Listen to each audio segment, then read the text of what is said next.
They've put an end to resort hopping.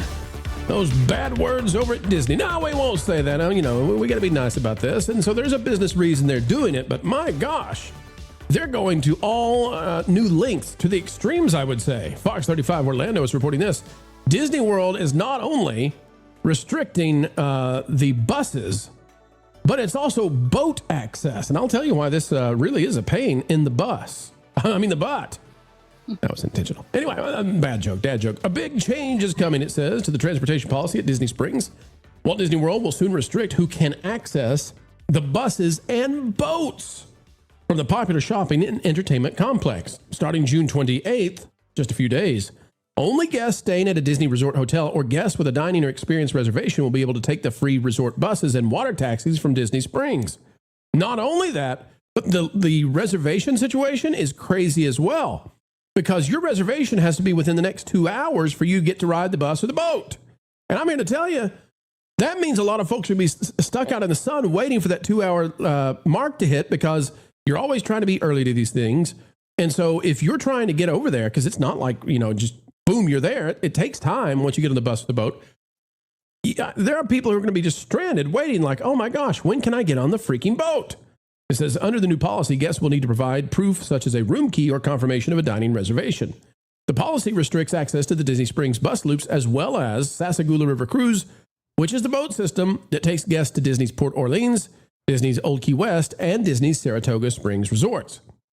Now, I find this particularly frustrating about the boat, and I don't think there's a good business reason for this one, because if you look at Disney's Port Orleans, basically there are two reasons people want to take the boat there. One is to go get beignets, and that means they're paying money, and the second is to sightsee and tour and enjoy. So there is no reservation to go get beignets at Port Orleans. So you can't do that anymore. They're just taking away an opportunity for guests to spend money. And I have heard from people who've been staying at Port Orleans the last week or so that Disney is already starting a crazy crackdown on pool usage. They're checking the tickets and reservations and everything like they are draconian in stopping, and saying, are you staying here before you can get to use the pool? And they're really checking it. So I think they are trying to shut this down completely. Disney's been testing this policy change during busy times. During spring break, cast members at Disney Springs would scan guest magic bands before boarding the buses to check if they were hotel guests. But Ron, this is going beyond the buses. This is now the boats as well. And as I said, I don't think it's in Disney's interest to shut down going to get a beignet from the food court, or wherever. I think this is overreach, and I think it actually hurts the House of Mouse. What say you, sir? Well, here's the worst case. Worst thing about this is that people that want to do it, people that will figure out workarounds, and that's going to create another problem. That'll create another problem. There's a ripple effect, a domino effect. Which, by the way, Ron, we would not be able to report on the workarounds. People will want us to do that, and we may know them. We'll never be able to say them, because as soon as we do, they'll shut that down too.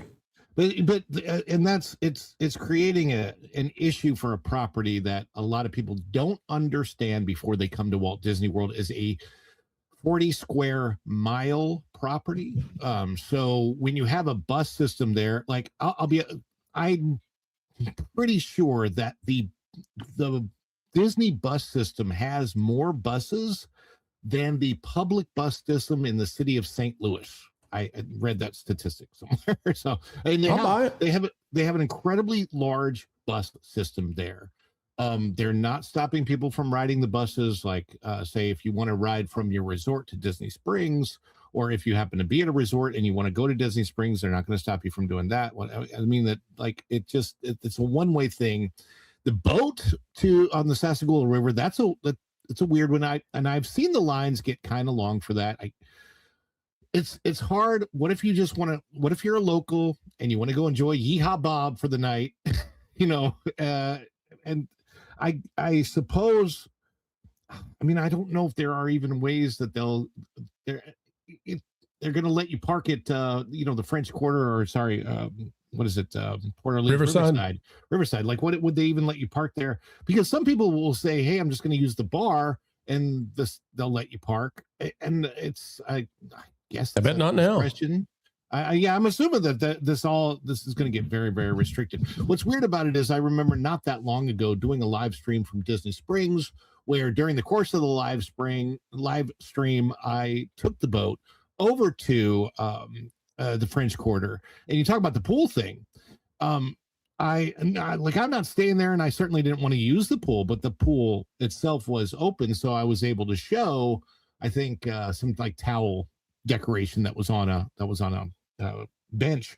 Anyway, my point is that there was nobody at the pool like that day. Like the pools are empty, and I've worked as a lifeguard during the day at probably one of the most popular pools out there, which is Pop Century. And during the daytime, nobody goes to the pools; they're all in the parks. Okay, so I want to ask about that because the Pop Century thing came to my mind right off the bat, Ron. I'm surprised you said that. I didn't know that you were a lifeguard at Pop Century, or at least it slipped my mind. I remembered you were a lifeguard, but I didn't realize it was at Pop Century. Yeah. So Pop Century is at the end of the Skyliner. And I wonder if at some point they're going to make you show a card or a magic band or reservation. Or there's no reservation for Pop Century, but I wonder if they're going to make you show something for Pop Century to get on the Skyliner. Like, are they going to extend this to the Skyliner next, where you have to start showing something once you get onto the circuits that just go to hotels and do not go to theme parks? I don't know, but I mean, this crackdown is crazy. I think I don't know why it's in Disney's interest to do this. I think it actually, the amount of money that it's saving them blocking resort hopping has got to be less than the amount they're spending to have cast members check everything all the time. The only thing that I can think of is that it has to do with people parking at Disney Springs to avoid the $35 parking fee at the parks. But it's not. I don't know. It's not affecting the parks, right? But it's not affecting the parks. And by the way, that 35 that they're doing now is just so ludicrous.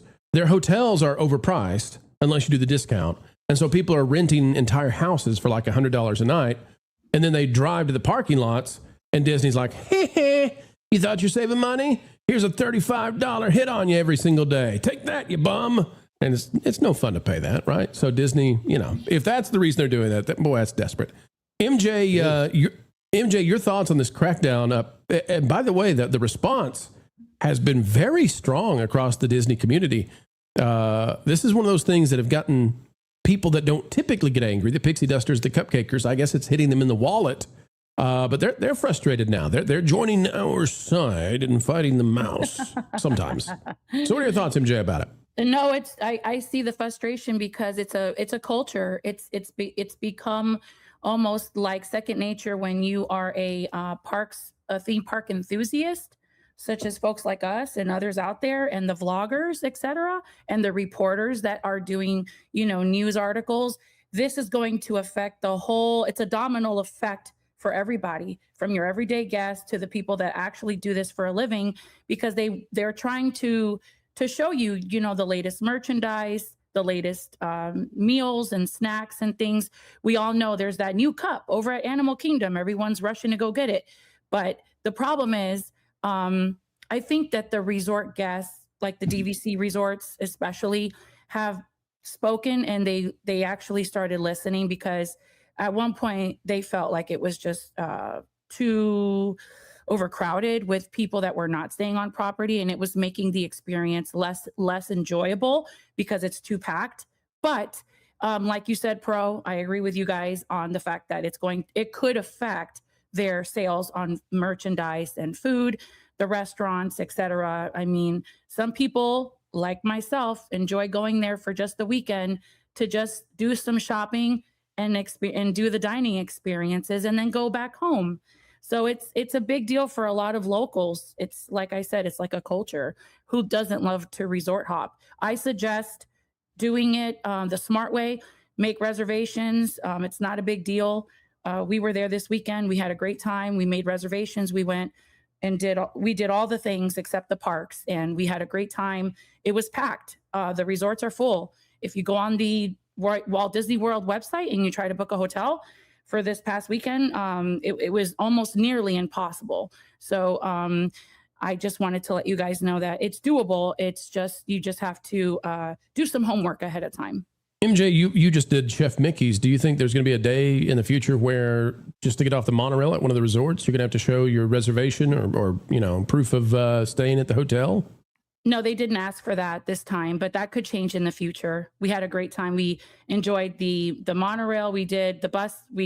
I like doing the bus. It's fun for me. We like to, me and the kids have a thing. Which one are we going to get? Are we going to get Peter Pan or, the theming on the buses? But it's just a thing. Everyone to each their own, right? So maybe in the future they probably will put a halt to that and ask you. I know the water taxis, not the friendship boats. I know the water taxis are definitely going to ask for some kind of proof of a reservation, whether it's for dining or whatnot. But I think you can do merchandise checkout too on the app. I need to do some more homework on that because I'm wondering if you have intentions on doing some shopping at one of the boutiques in one of the resorts, if you could show proof that you're going to do that, if they'll allow that. So I would like to do that trial and error and see if it works out. I've become a ferryman myself. I like to pay $35 for parking, tell the kids we're going to Disney World, get on the ferry and just ride it back and forth over and over and over. And then after about 12 cycles, say, yeah, that's it, kids, we're going back. That's the way I play it. Erika, your thoughts on this draconian thing that Disney's doing, where now it's even the boats. It's not just the buses, it's the boats. I agree with you. It's overreach. Disney, I think, needs to pull their head out of their rear ends and get over it. For decades, they've advertised and marketed that it's not just the parks, that's the resort. It's everything. It's all of Disney property. And when you're on property, you are a guest. You are welcome to explore any part of Disney property, whether you have a park ticket or not. Once your foot is on their property, you are considered a guest. And now they're backtracking on that. And all for what? $1 to save $1 here and there, which I don't think they're really saving much money. And it's going to create more frustration. It's going to create more buzz online, more negative PR. And they already have enough negative PR coming at them. They have since the pandemic. So, you know what? They're choosing their behavior and they're also choosing the consequence. So I don't feel sorry for them. But like to Ron's point, people are going to find workarounds and the cast members are going to get sick and tired of the pushback from so many paying people. It's going to there's already tension, right, between the cast members and the guests. Now Disney's creating more tension with the guests and the cast members are going to reap that consequence. That's right. They're going to get angry. They're going to get attitude now.